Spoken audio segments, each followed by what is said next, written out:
It was a Sunday morning unlike any other in the quiet town of Strongsville, Ohio. The air was still, the sun barely breaching the horizon, and the streets, usually peaceful, were interrupted by a sudden, chilling silence. At 6:15 a.m., a motorcyclist cruising along Pearl Road came to a stop. A mangled vehicle sat lodged deep in the brick wall of a warehouse on Progress Drive.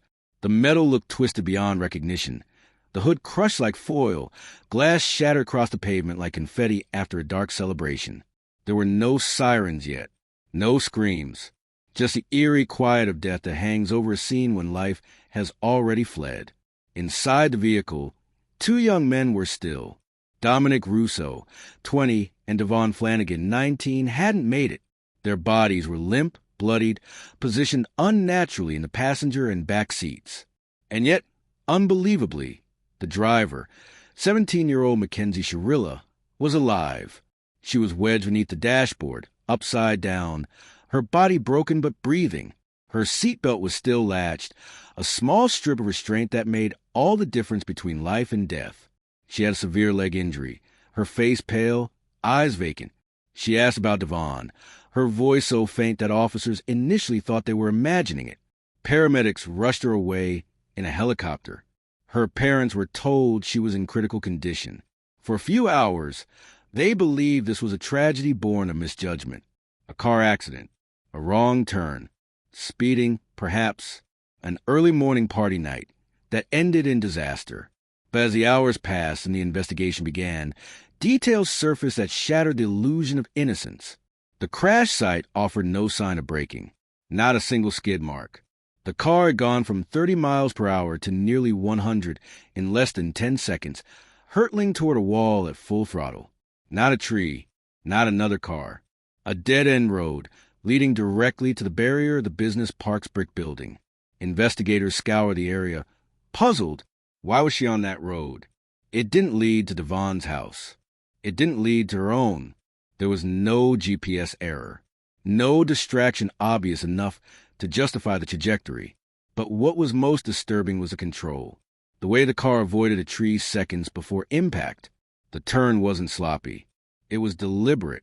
3 days after the crash, the black box data was retrieved from the car's onboard computer.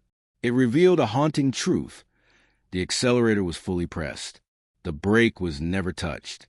In fact, it was as if someone had stomped on the gas with absolute commitment. There was no attempt to stop, no hesitation. Just speed, maximum, unwavering, mechanical, and cold.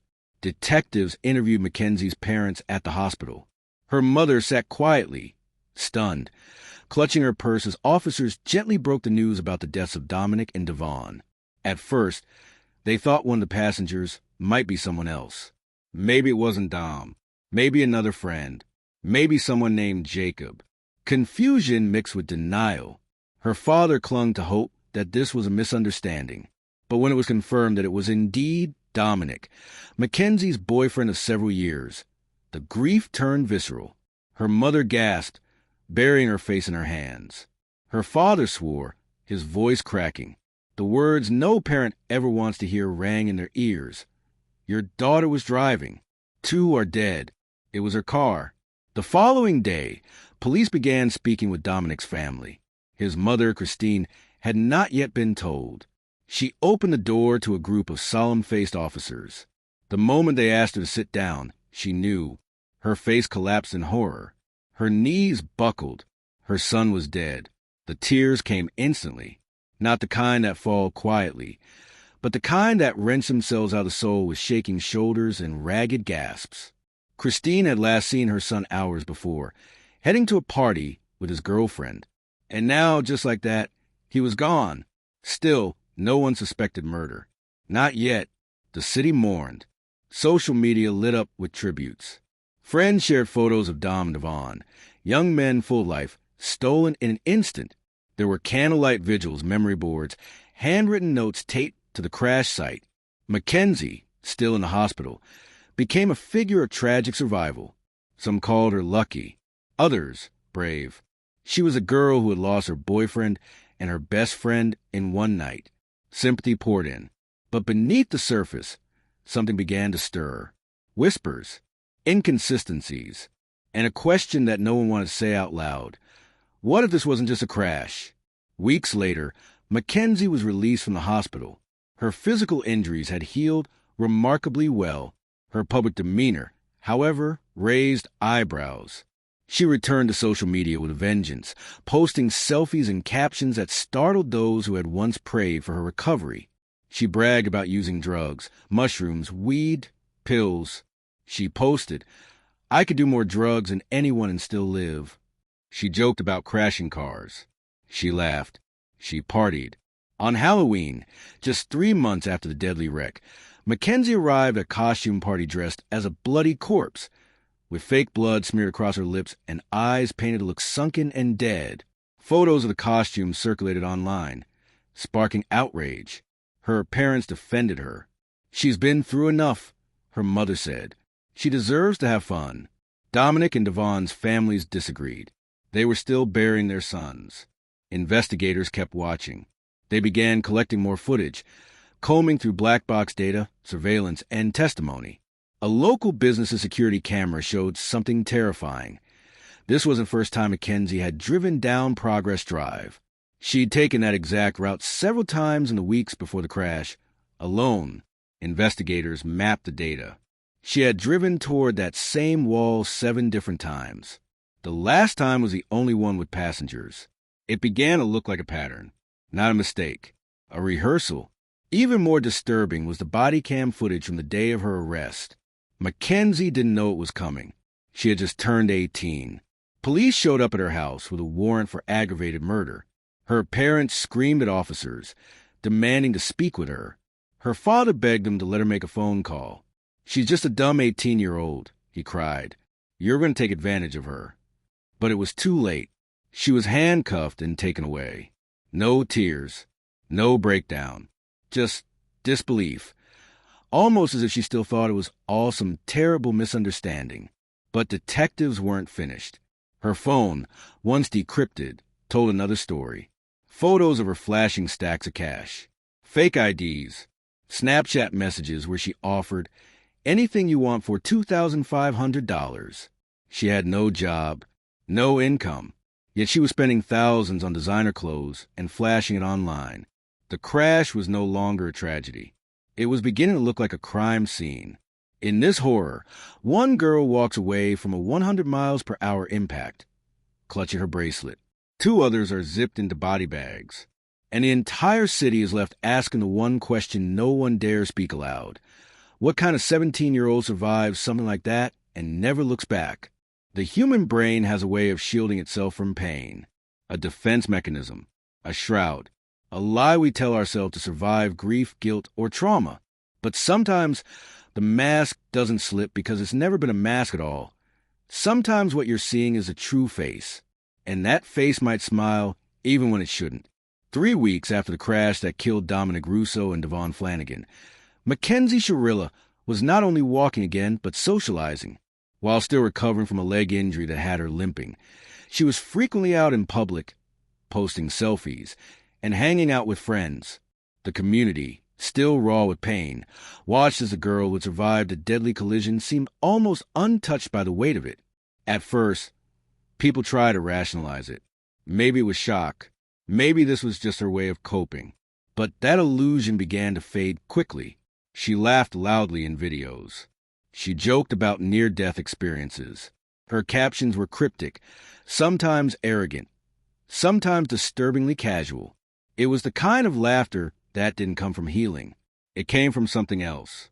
The real tipping point arrived on Halloween night, just 3 months after crash. A party was thrown by some of her mutual friends. McKenzie showed up in a detailed corpse costume, complete with fake blood dripping from her lips and thick, black eyeliner streaked under her eyes like dried death.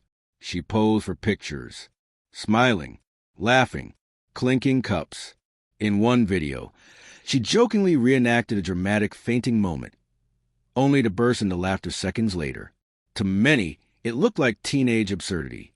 But to Dominic's family, it felt like mockery.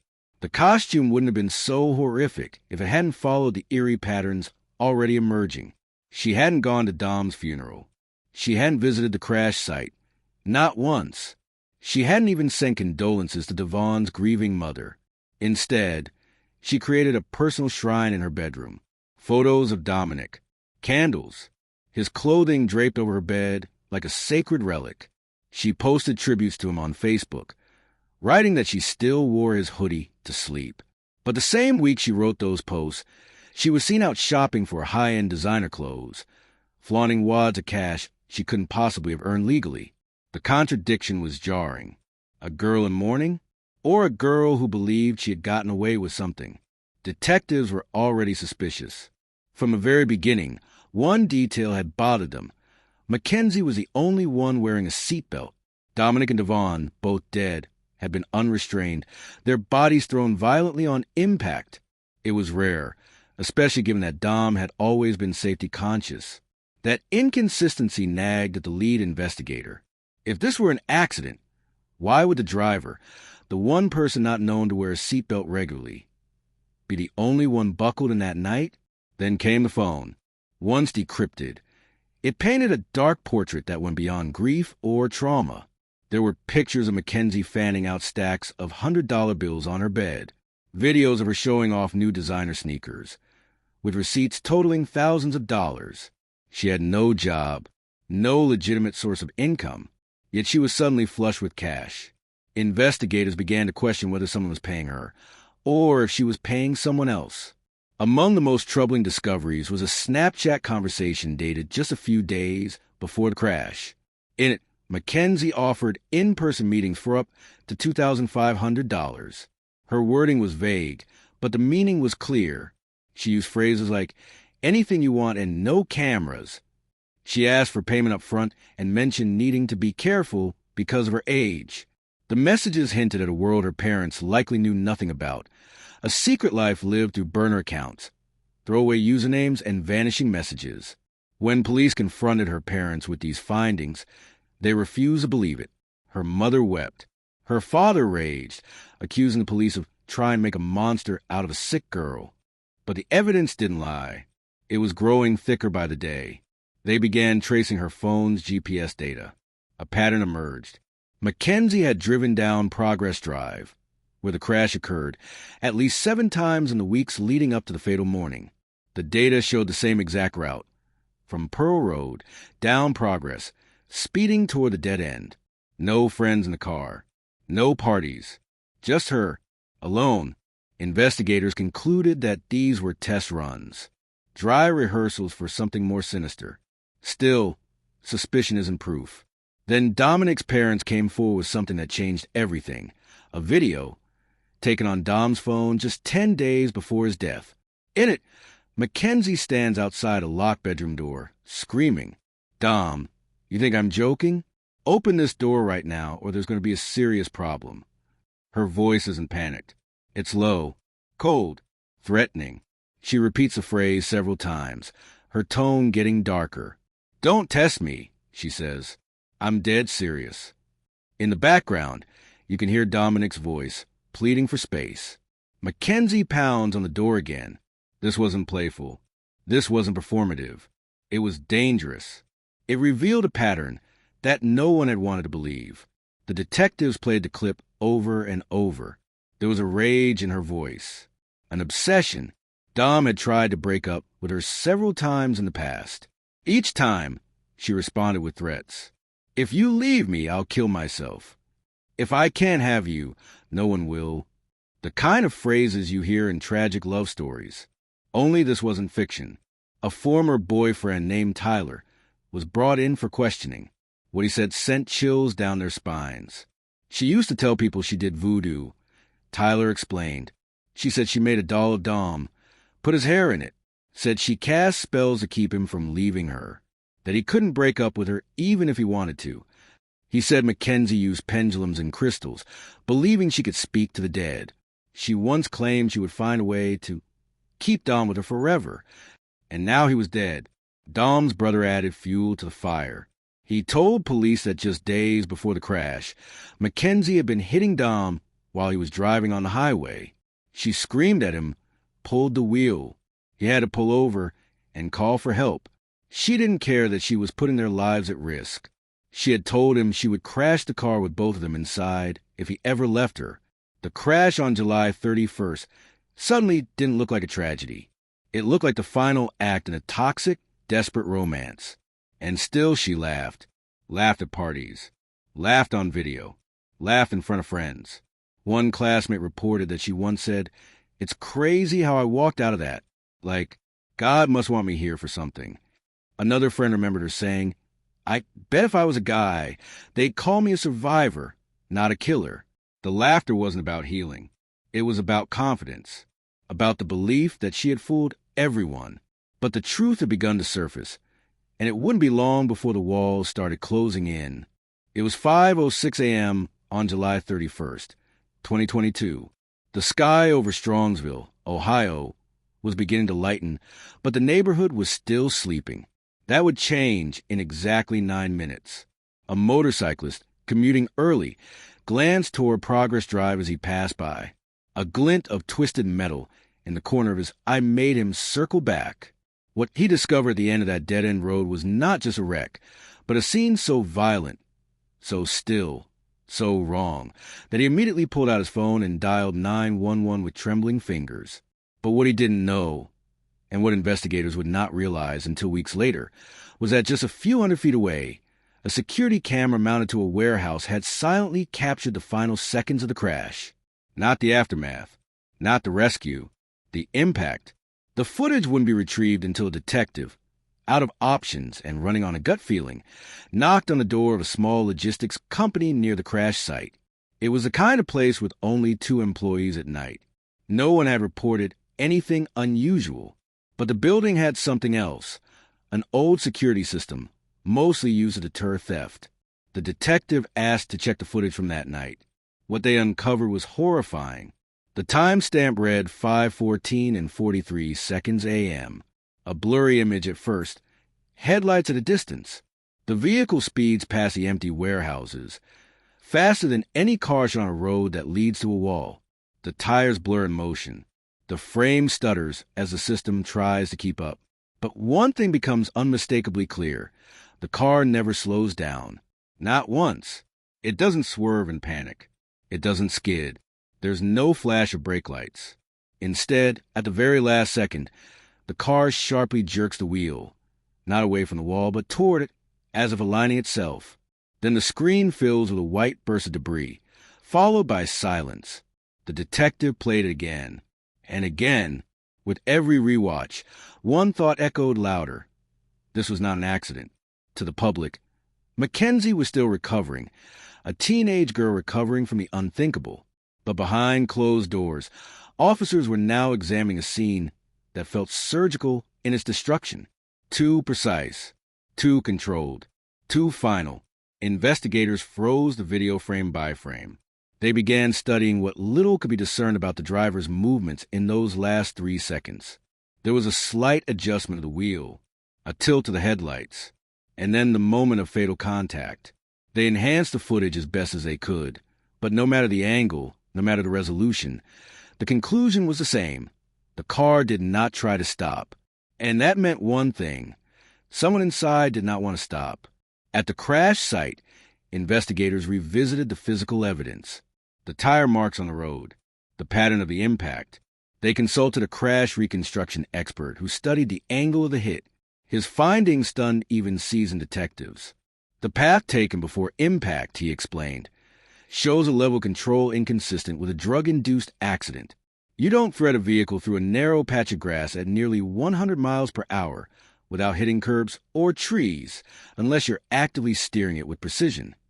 The car had veered away from a tree at the last second, avoiding a collision that could have stopped it cold.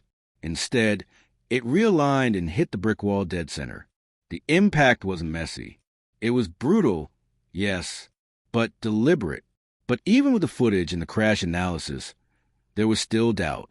What if McKenzie had blacked out? What if she was hallucinating? That's when the detectives pulled out a piece of footage that had been previously dismissed as unimportant. The body cam footage from officers who arrived first on the scene. In the haze of that early morning, officers approached a crumpled car that looked more like a bombed-out vehicle than a commuter sedan. The front end was crushed inward. The windshield was caved. Both Dominic and DaVon were dead. But in the driver's seat, McKenzie was breathing. She was alive. Barely conscious, yes, drifting in and out. But then one officer whispered, "She's moving." And then the voice. Soft, raspy. She mumbled something. They rewound it. She said again. And this time, they heard it clearly. A weak giggle, followed by what sounded like, "That was crazy." It could have been delirium, shock, confusion. But it wasn't fear. It wasn't panic. Not the reaction you'd expect from someone waking up to find two friends dead in a mangled car she had just driven into a wall. Later in the hospital, a nurse reported that McKenzie, while still groggy, had asked whether Dominic had made it. But when told that both he and DaVon were gone, she didn't cry. She blinked, said nothing, went back to sleep. There was no visible sign of grief. That detail haunted everyone. What made the footage even more chilling was a new discovery made in tandem. Investigators had finally accessed the GPS and app data from McKenzie's phone, and the breadcrumb trail it left behind led them to a gut-wrenching conclusion. In the week before the crash, McKenzie had rehearsed a route. She had driven from her home, picked up a smoothie from a local shop, and taken the exact path to her progress drive. Not once, not twice, but 7 times. Every trip ended with her idling for a moment near the wall, and then turning around. No one else in the car. No friends. No errands. Just her. Each time, she grew bolder, drove faster, got closer. The final trip, of course, she didn't turn back. What they now had was a story in reverse. The laughter, the costume, the voodoo, the threats, the crash, and now the practice runs. And the chilling footage of her final moments before impact. For weeks, officers had argued over whether to treat McKenzie as a grieving teen or a calculating killer. But the footage erased that debate. This wasn't a victim of trauma. This wasn't an accidental overdose. This was something far more sinister. One detective, a veteran of over 20 years, watched the footage for the last time, then stood up, pale and shaken. He walked out of the room and muttered under his breath. She knew. She knew exactly what she was doing. The video would later become the most damning piece of evidence presented in court. Silent, grainy, but unmistakably damning. It would show in haunting detail the last seconds of 2 young men's lives, and the girl behind the wheel whose foot never touched the brake. In every case like this, where tragedy hides a twisted intent, there's always a trail.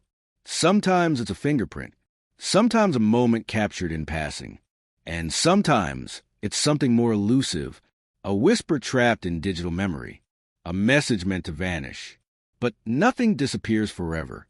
When detectives finally got a full forensic clone of McKenzie Shirilla's phone, they weren't looking for damning evidence. Not yet. What they hoped for was clarity, an answer to the question no one could shake. Why? Why would an 18-year-old girl, with her whole life ahead of her, steer a car into a brick wall at 100 miles an hour with 2 people she claimed to love inside? Why were there no brake marks? Why the laughter after crash? Why the corpse costume on Halloween? Her phone held secrets, not in her photo album, not in plain text, but buried deeper, inside vanishing Snapchats, deleted messages, encrypted threads, and unlisted Instagram DMs. McKenzie had been careful. She had used disappearing chat apps. But she wasn't careful enough. The forensic team unearthed a cache of messages she thought had vanished. Some had been manually deleted. Others were encrypted, but not encrypted well. What emerged was a pattern of obsessive behavior, rage, jealousy, fantasies of escape, and threats. One recovered message, sent just 12 days before the crash, read, "I don't want to be alive if he leaves. I'd rather take us both out than lose him to some dumb expletive." Another, sent to a friend in the middle of the night, was more cryptic. "You'll see. When it happens, don't act surprised. He should have known better." Most disturbing was a Snapchat video, intended to disappear after viewing, recorded inside her car just 48 hours before the crash. In it, McKenzie stares into the camera, lips slightly parted, music blaring in the background. She leans forward and whispers, Death is coming. But not for me. Then she laughs. She flips the camera to show the road, Progress Drive, the same dead-end street where the crash would take place. The footage ends as she speeds up, heading straight toward the wall before swerving away at the last second. To someone unfamiliar with the case, it might have seemed like a weird teenage video.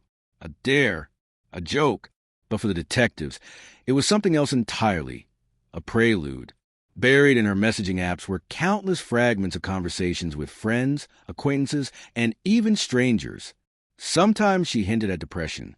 Other times, she claimed she was haunted. But again and again, one theme repeated: control. McKenzie wanted control over Dominic. He had tried to break up with her repeatedly. In one now-recovered exchange with a close friend, Dominic wrote, "I don't even know how to end this. She goes crazy every time I try. Last time, she threatened to crash her car with me in it. That message was dated just 3 weeks before the crash." In another conversation, DaVon, Dominic's best friend and the other victim, messaged a friend, "I don't even like riding with her. She drives insane when she's mad. I told Dom she's going to kill someone one day." No one ever imagined he was predicting his own death. Some of the most telling messages were sent in a group chat between McKenzie and 2 friends she partied with. On July 22nd, just over a week before the crash, McKenzie had vented about Dominic flirting with another girl. Her words were venom. "He doesn't get it. I don't share. If he leaves, he'll regret it. I promise." A friend replied, trying to lighten the mood, "Girl, chill. You sound psycho, LO." To which McKenzie responded, "Maybe I am, but at least I know how the story ends." Investigators could hardly believe what they were reading. What appeared to be casual teenage drama took on a new, horrifying context in light of the fatal crash. There were more. In her phone notes, a file dated July 25th contained a list. At first, it appeared to be random. Hoodie, Dom's necklace, his favorite song, Progress Drive, 5 a.m., full tank, don't break. It was as if she were scripting the event, or rehearsing it, or manifesting it. Each entry on the list now matched a component of the real crash. One line stood out: "If I die, make it fast, but take them with me." She had written it in her own words. It wasn't a quote. It wasn't a song lyric. It was intent. Detectives also recovered multiple fake IDs stored as images in her phone. IDs that portrayed her as being 21 or older. These weren't for drinking. They were tied to something else. A hidden side of her life she'd carefully kept from family and most friends. Buried in her DMs were screenshots of Cash App and Venmo payments. The amounts varied: $500, $800, $2,000. The conversations attached to them were sexual, cryptic, and transactional. One recipient wrote, "You're crazy, but I like that. Hope your man doesn't find out." Another simply replied, "Same time next week?" Mackenzie's digital life was split in two. Publicly, she was the grieving girlfriend, the accident victim, the survivor. But in her encrypted messages, she was angry, volatile, manipulative, and shockingly reckless. But perhaps the darkest revelation wasn't even in her words. It was in Dominic's. Recovered from a backup file in his iCloud, Dominic had written a message the night before the crash. He never sent it, but it was there in his Notes app, waiting in silence. It read, "I love you, but I can't keep doing this. I'm scared. I don't want to die in a car with you. I don't want to be afraid of the person I'm in love with. I don't want this to end badly. Please don't make it end badly." The timestamp, 11:47 p.m., July 30th. 6 hours later, he would be dead. The messages she tried to delete didn't just hint at her state of mind. They screamed it. A roadmap of obsession. An archive of warning signs. And every piece of it had been hidden until now. What remained was a sickening realization. She hadn't just killed them. She had warned the world first.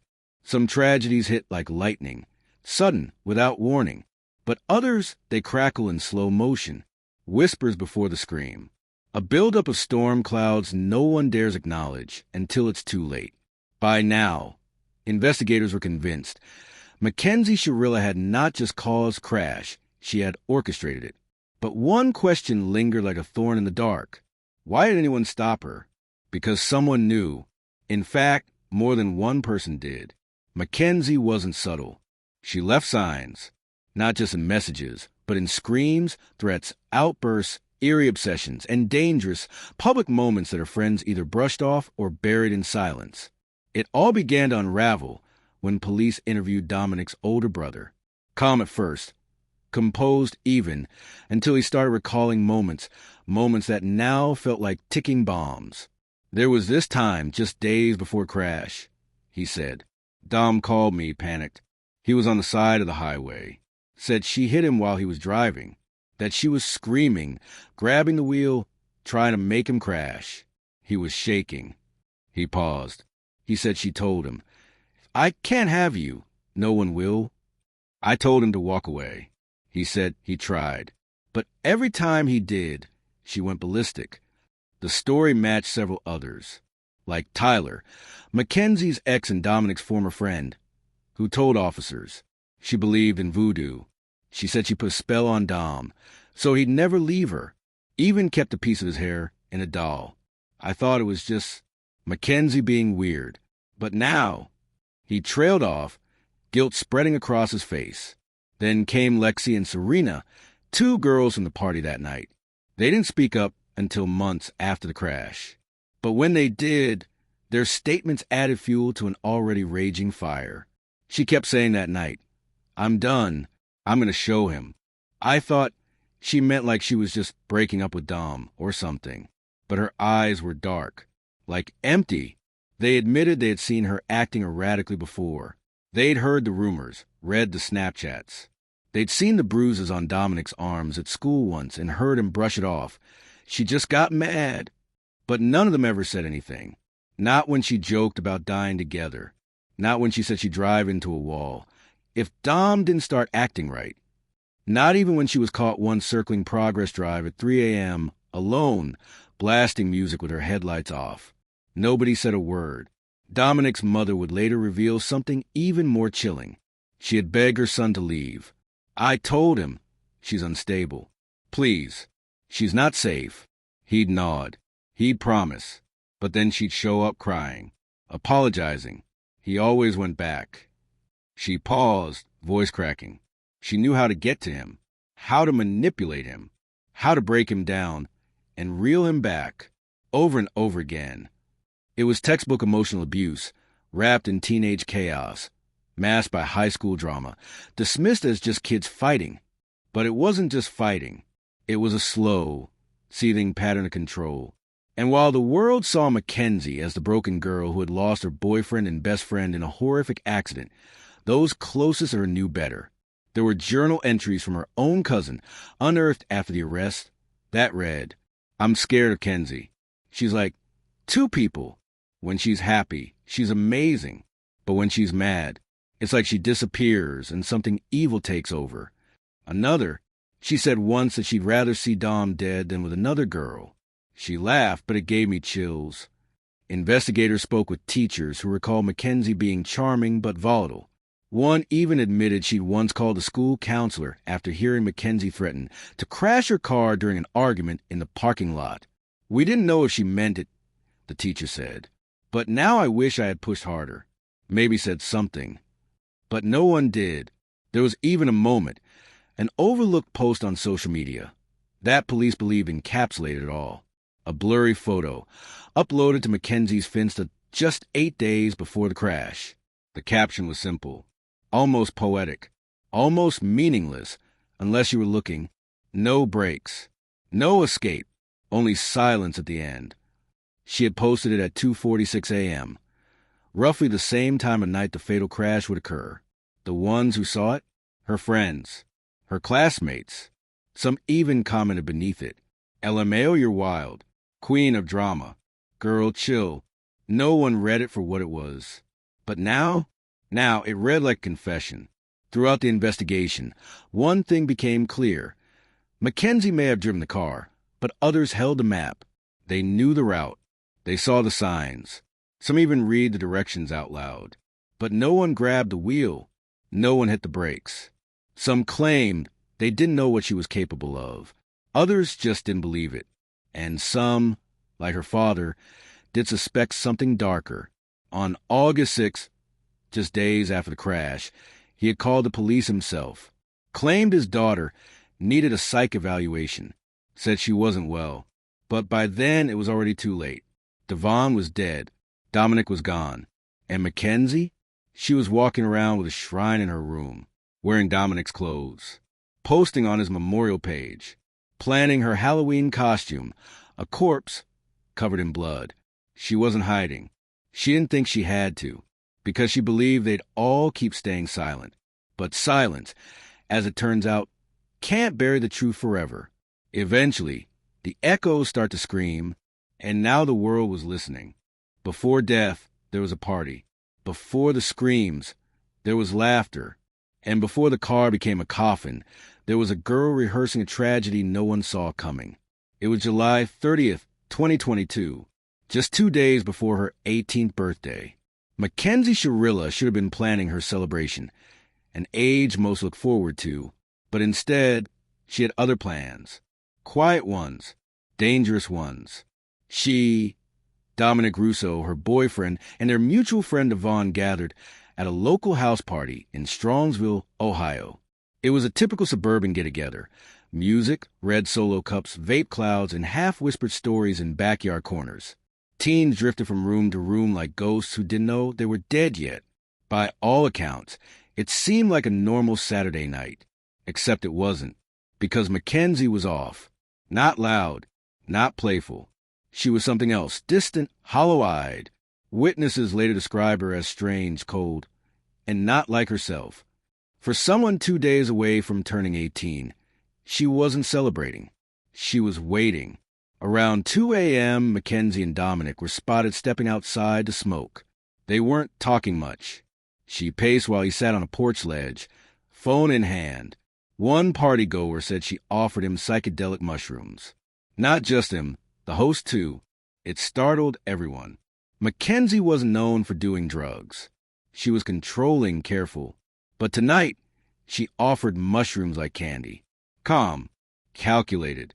Her eyes, one guest said, looked like glass. Dominic hesitated. He took some. So did DaVon. And with that, the countdown began.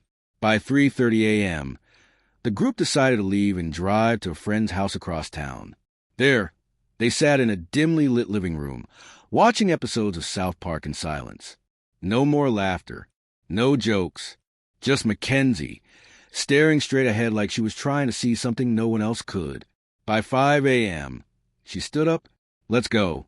No discussion, just a tone that dared anyone to question her.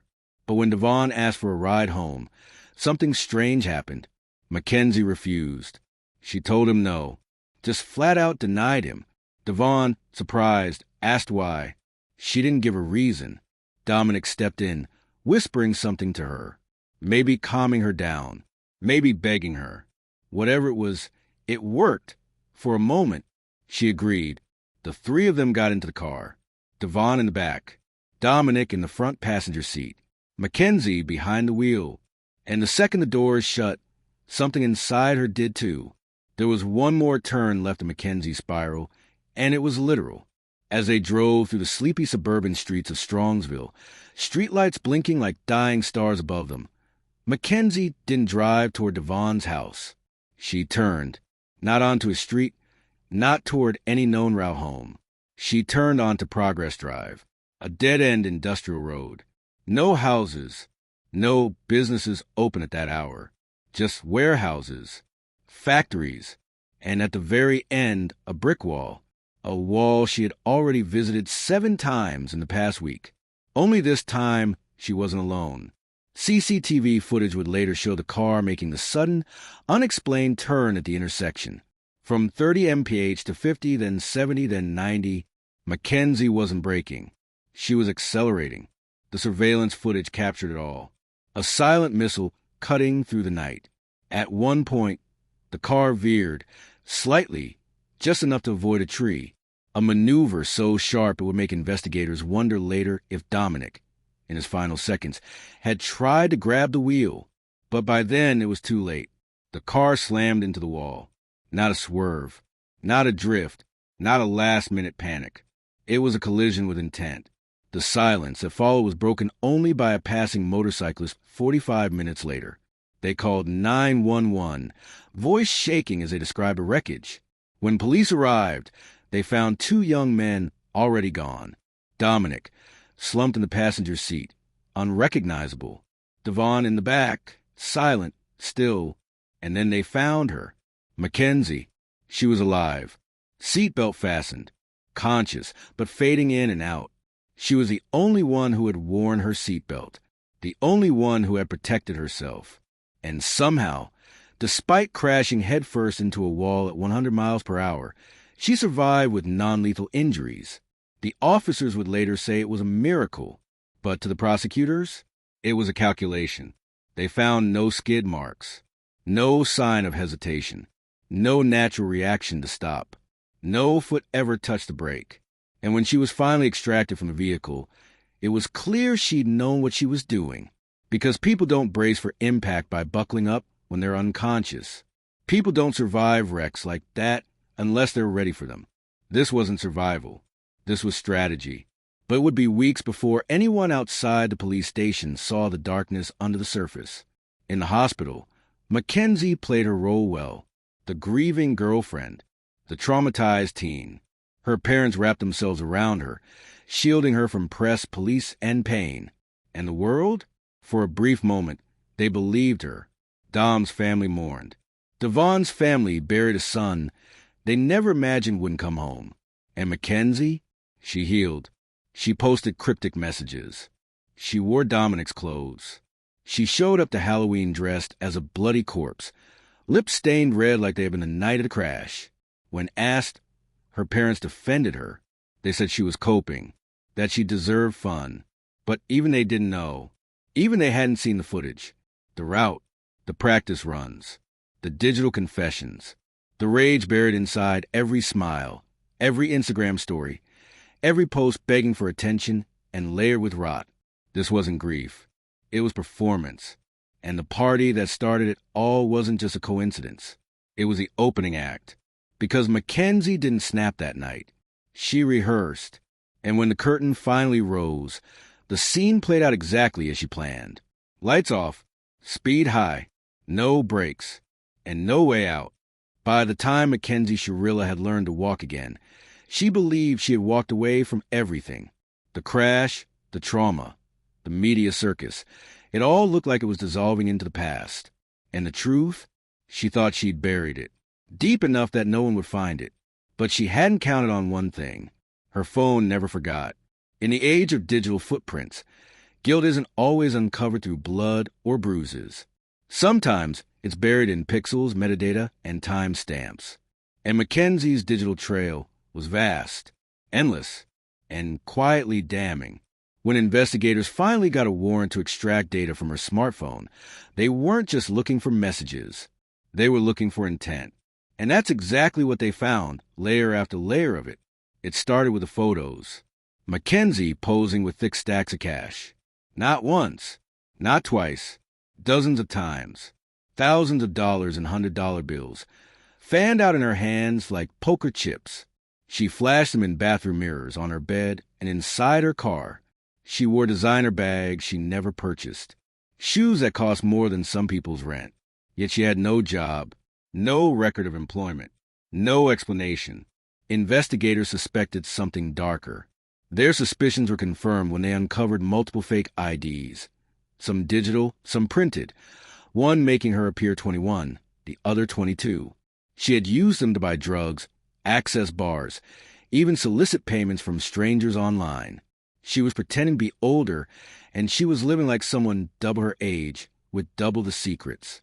But it wasn't until they dug into Snapchat that everything began to unravel. On July 22nd, 2022, just 9 days before the crash, McKenzie had messaged a man using the platform. $1,000 for pics, $2,500 in person. Do whatever you want. It was unmistakable. She had been selling herself, offering her time, her body for a price. Investigators now saw a teen spiraling into a double life. Drugs, Fake IDs, sex work. She wasn't just troubled. She was fractured, but that fracture ran deeper than anyone expected, because beneath all the recklessness was a purpose. They found a draft message saved to her notes app, never sent, titled, "They'll regret letting you go."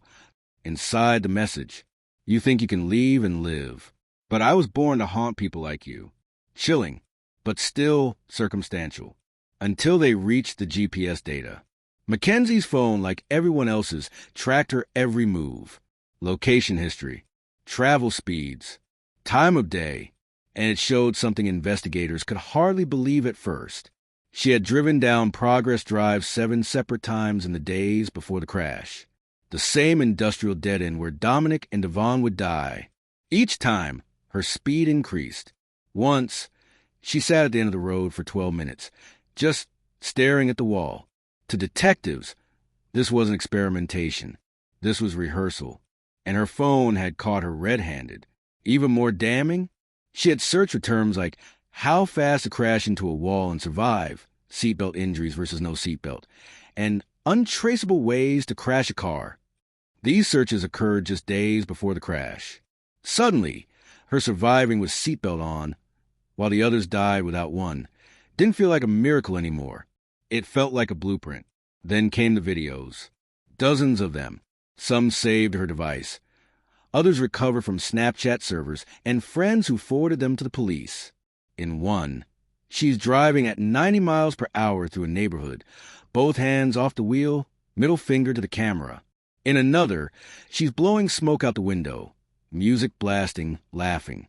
I could crash right now and not give a F asterisk asterisk asterisk. In a third, she's filming herself after a minor fender bender during a driving test, joking, "Oops, hope they don't ban me from the DMV again." She never did pass that test. She never got a license. And yet she drove that night, on the one road she'd scouted, timed, and memorized. All these clips, messages, and locations were forming a noose around her story. Investigators weren't just working on a case now. They were building a timeline of premeditation. And then came the worst find of all. A 15-minute video recorded by Dominic himself just 10 days before the crash. He's behind a closed door. She's outside yelling, "McKenzie," voice trembling with fury. "Dom, open the door. Open the F asterisk asterisk asterisk ING door. You think I'm joking? You're going to come open this door or there's going to be a serious problem." "Dominic, quiet. Just leave me alone." "McKenzie, you think you can leave me? You really think that?" Door rattles. Her voice gets lower. "You leave me, you die with me." The phone screen never showed her face, but her voice, raw, desperate, venomous, was unmistakably hers. That video was a turning point. Police now had motive, intent, premeditation, and a documented pattern of threats. But it didn't end there. They went back to interview people. Former friends, family, classmates, anyone who might offer insight. What emerged was a portrait of someone unraveling in plain sight. She had threatened suicide multiple times to manipulate Dominic. She once told his brother that if he ever left her, she'd crash a car with both of them inside. She'd punch him in public, screamed at him in front of classmates. She believed she had cast a spell on him. Told friends she practiced voodoo, even kept a strand of his hair in a doll in her room. They thought she was joking, but Dominic didn't. He told his brother a week before the crash, "She's going to kill me. She keeps saying she will." And in the end, she did. The evidence couldn't be unseen. Not by the detectives who reviewed the footage in silence. Not by the family members who heard their loved one's final moments through the phone that had been in her back pocket. And not by Mackenzie's own parents, who until that point still believed their daughter was simply unlucky. This was no accident. This was a digital confession. A crime solved by code, location, and arrogance. Because Mackenzie thought she had destroyed the evidence. But she forgot. Phones don't lie. And now, everything she thought was gone. Every secret, every whisper, every mile per hour had become the prosecution's loudest witness. She might have been the only one who walked away from the crash. But her phone? It dragged the truth back into the light. It had been 378 days, since the crash, since a speeding car tore through the quiet stillness of Progress Drive, since two boys, one loved, one barely known, were taken in an instant, since McKenzie Shirilla opened her eyes in a hospital bed and whispered that she didn't remember. But in the courtroom, there were no helmets, no seatbelts, no safety nets, only memory, only evidence, only consequence. McKenzie Shirilla was no longer the sobbing, broken teenager being wheeled out of the wreckage. She sat upright now, older, paler, aged in ways that jail cells and 3 a.m. interrogations tend to do. The tattoos once hidden beneath her clothes were visible now. She wore no makeup, no designer jewelry. The stacks of cash were gone, replaced by a state-appointed lawyer. And across from her, just feet away, sat Dominic Russo's family. They didn't look at her. They couldn't. The trial was short, brutally so. McKenzie had waived her right to a jury. It was a bench trial, a decision that shocked many. No theatrics, no emotional swaying of jurors. Just one man in robes deciding her fate. Judge Nancy Margaret Russo, no relation to Dominic. The prosecution's case was surgical. They played the Snapchat clips, the ones where McKenzie laughed about reckless driving, the videos where she waved cash with one hand and steered with the other. They showed her location data, those 7 drives to the exact dead end she would later turn into a tomb. They played the Dom video, his recorded pleas through a locked door, her chilling words promising violence if he ever left. They didn't need to shout. The evidence did the screaming for them. McKenzie's defense team tried. They really did.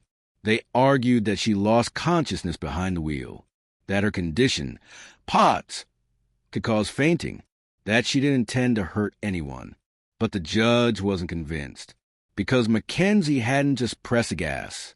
She had stomped on it. She hadn't just crashed. She had aimed. She hadn't forgotten. She had rehearsed. Her Google history, her messages, her behavior post-crash, none of it aligned with an accident. She'd wore her seatbelt while ensuring her passengers didn't. She survived because she planned to survive. But it wasn't just her past that sealed her fate. It was the way she behaved after. She never went to Dominic's funeral, never reached out to his family. She posted online, flexing her outfits, her nights out, even bragging about how many drugs she could handle without dying. She wore a bloody corpse costume on Halloween, as if death was something you could dress up as and walk away from. The courtroom sat in unbearable silence as Judge Russo read her decision. This was not reckless driving. This was murder. The words hit like a gunshot. McKenzie didn't move. Dominic's mother collapsed in tears. The mission, the judge continued, was death. McKenzie Shirilla alone made the decision to push that gas pedal, to drive 100 miles an hour into a wall she knew was there. She did not lose control. She executed control. And just like that, guilty. 4 counts of murder, 4 counts of felonious assault, 2 counts of aggravated vehicular homicide, 1 count of drug possession, 1 count of possessing criminal tools. In Ohio, those charges carried a sentence of 15 years to life. But McKenzie wouldn't be eligible for parole until October 2037, at the earliest. She would be 31 years old. The girl who once boasted she could outlive everyone who used drugs would now count time in concrete and cold, as she was led away in handcuffs. Again, Dominic's mother whispered something few could hear. That's not enough. It will never be enough.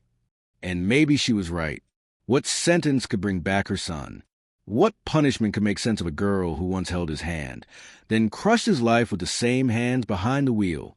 Outside the courtroom, protesters gathered. Some carried signs that read "Justice for Dom and DaVon." Others called McKenzie a monster. Still others said she needed help, not a cell. Everyone had an opinion. But one thing was certain. The case of McKenzie Shirilla haunted Ohio. She wasn't the girl next door anymore. She wasn't the innocent girlfriend who tragically survived a crash. She was something else now. Something darker. Some called her a narcissist. Others a manipulator. Some believed she was just broken. A teenager raised in an echo chamber of social media, drugs, and delusion, where consequences didn't exist until they smashed through brick. In prison, she was placed under close watch. Rumors spread that she cried herself to sleep, that she barely spoke, that she clung to the same hoodie she wore the night of the crash. But none of that would bring peace. Not to Dominic's family, not to DaVon's mother, not to first responder who held Dom's hand, hoping for a pulse, not to the kid on the motorcycle who found the wreck before sunrise, not to the prosecutor who had to replay the crash over and over until it lived in her dreams, and certainly not to the town of Strongsville. The street where it happened, Progress Drive, was never quite the same. Some say you can still see the cracks in the wall. Others say the laughter that night still echoes in the industrial park. But everyone agrees on one thing. No one ever drives fast on Progress anymore. McKenzie Shirilla will spend her formative years behind bars, not behind a wheel, not behind a camera, not behind lies. She had everything: freedom, friends, even forgiveness. But when she couldn't control Dominic, she chose destruction. And in the end, the crash she created didn't just kill two boys. It killed the version of herself that might have had a future. All that's left now is the wreckage, and a story that no one will ever forget.